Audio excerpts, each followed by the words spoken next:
সিরিয়ার অধিকৃত গোলান মালভূমিতে জনসংখ্যা দ্বিগুণ করতে চায় ইসরায়েল।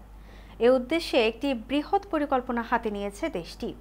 গোলান মালভূমিতে জনসংখ্যা দ্বিগুণ করতে $10 লাখ পরিকল্পনা বাস্তবায়ন করবে ইসরায়েল। প্রধানমন্ত্রী বেনিয়ামিন নেতানিয়াহুর কার্যালয় থেকে দেয়া এক বিবৃতিতে এই তথ্য জানানো হয়েছে। বিবৃতিতে বলা হয়েছে, সিরিয়ায় নতুন ফ্রন্টের মোকাবিলায় এই প্রকল্প অনুমোদন করেছে ইসরায়েল সরকার। এ সময় ইসরায়েলকে শক্তিশালী করা খুবই জরুরি। বেনিয়ামিন নেতানিয়াহু বলেন, এই তালিকা ইসরায়েলের অধিকারে থাকবে, সেখানে মানুষ আরও বাড়ানো হবে এবং তারা সেখানে বসবাস করবেন। আল জাজিরার প্রতিবেদনে বলা হয়েছে, গোলান মালভূমিতে এখন 50,000 মানুষ বাস করে।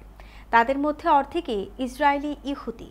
গত সপ্তাহে সিরিয়ার বাশার আল আসাদ সরকারের পতনের পর সিরিয়ার বাফার জোনে নিজেদের সেনা সংখ্যা বাড়িয়েছে ইসরায়েল। 1967 সালে সিরিয়ার গোলান মালভূমি দখল করে নেয় ইসরায়েল। 1981 সালে সেটি ইসরায়েলের সঙ্গে একীভূত করা হয়, কিন্তু আন্তর্জাতিক আইনে গোলান মালভূমি এখনও সিরিয়ার অঞ্চল হিসেবেই দেখানো হয়।